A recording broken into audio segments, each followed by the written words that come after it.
Então, gente, saudações, eu sou Caio Feitosa, sou estudante da licenciatura de artes, do curso de artes visuais da Universidade Federal do Piauí, né? Então esse é o meu lugar de fala.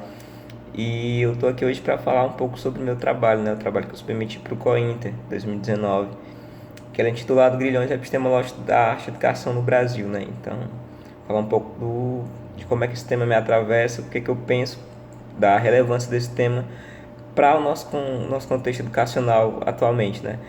Então, tem algumas questões que são bem preponderantes assim para a gente ressaltar, para poder compreender o que esse tema representa, né? E quais são as nuances que isso traz para esse cenário educacional que a gente está pretendendo aqui nessa roda de conversa, né?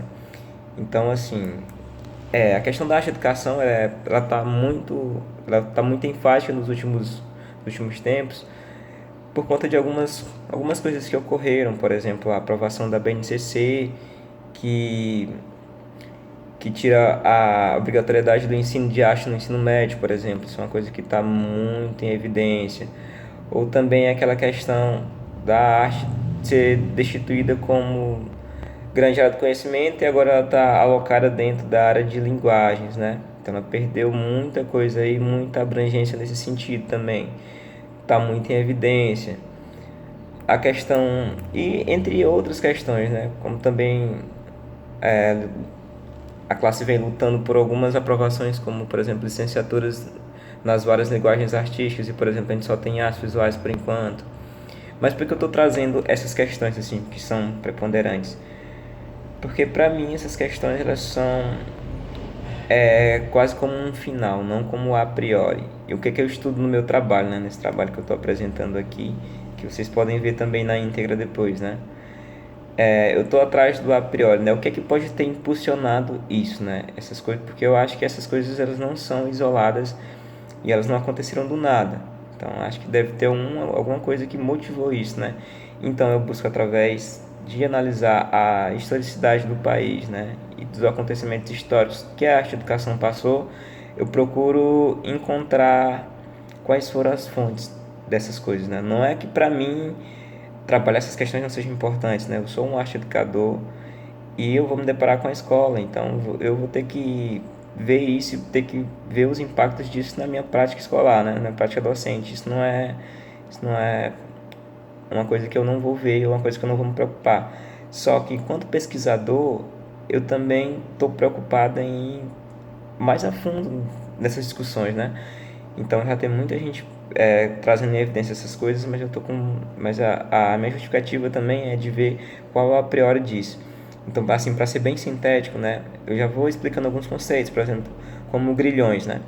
Então, para mim, por exemplo, o fato de terem muitos professores que ministram a disciplina de artes nas escolas regulares não serem formados na área, para mim isso é um grilhão, né? O que é um grilhão? É uma dessas coisas que impedem que o fluir ele aconteça de uma forma mais harmônica, né? De como deveria ser, né? E para mim esse é um grilhão, mas já trazendo um pouquinho da pesquisa, né? De qual pode ter sido a origem desse grilhão, né? Então a gente vai voltar lá para 1800, né? 1600 e poucos, quando a família real se instaura aqui no Brasil, né? Que ela veio fugida e foi meio que obrigada a ficar por aqui. E aqui já existia uma construção de arte bem solidificada, né? A gente já tinha aí o barroco mineiro trazendo uma identidade nacional, né? Porque já vinha reformulando essas vertentes artísticas europeias que vinham para cá, e o mestre Aleijadinho junto com o mestre Taíde, que eram mestiços, eles conseguiram através do seu lugar de fala, né, do seu pertencimento, transformar essas linguagens artísticas e fazer um caráter novo para a arte no Brasil, né? Então era a identidade nacional que estava sendo construída ali, mas eles ainda não tinham todo esse relevo, né? Então, quando vem Dom João para cá, né, ele tenta trazer uma nova comitiva, como dizer assim, então essa arte que vocês têm aqui, ela não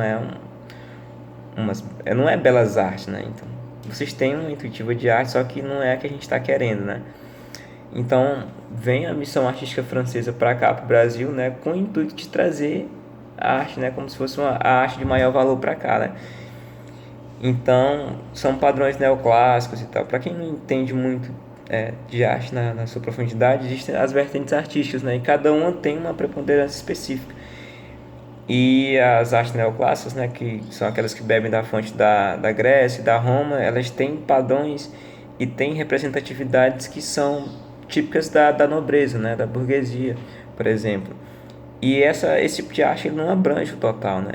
E aí você pode imaginar o enfoque que teve nisso, né? O embate que ocorreu daí, porque é uma arte que já existia aqui, né? Contra uma outra arte que vem sendo imposta. Então, não sei muita coisa daí, né? Só que o que acontece? Mesmo que tenha resistência, né? Aqui era uma intuitiva do próprio Império. Então, o Império tinha poder para legitimar ou não. E ele legitimou. E as pessoas que eram formadas em arte eram por essas escolas de belas artes que eram europeias, né? Então, tinha uma, uma parcela muito pouca da população que era formada e que aí poderia ministrar a disciplina de artes, né, componente curricular mais à frente, e uma massa que não era formada.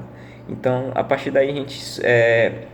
e quando se abre uma demanda muito grande, né, que há professores em arte para o Brasil todo, e como existiam poucas pessoas formadas, né, então a demanda ela não vai ser suprida, então vamos chamar outras pessoas que não são formadas para suprir essa demanda. Então é só um exemplinho rápido que no artigo eu trago vários outros e também trago algumas coisas, alguns pensadores para discutir isso, de como é que a gente articula e que isso não está desvinculado, né? Essa questão de que os acontecimentos por aí de 1600 eles reverberam até hoje no nosso modo educacional e a gente tem que observar isso de uma forma mais aprofundada e mais criteriosa para poder entender os percalços que a gente tem hoje, poder traçar minimamente questões que possam ser relevantes para esse cenário educacional que a gente está pensando.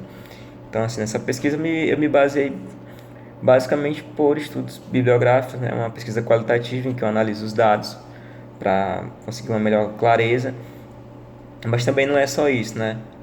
Eu acho que é um estudo muito mais aprofundado que a gente tem desenvolvido ao longo desse período, né? Porque assim, eu peguei algumas disciplinas de história da arte, né? Então consegui ter esse atravessamento para poder falar desse lugar, né?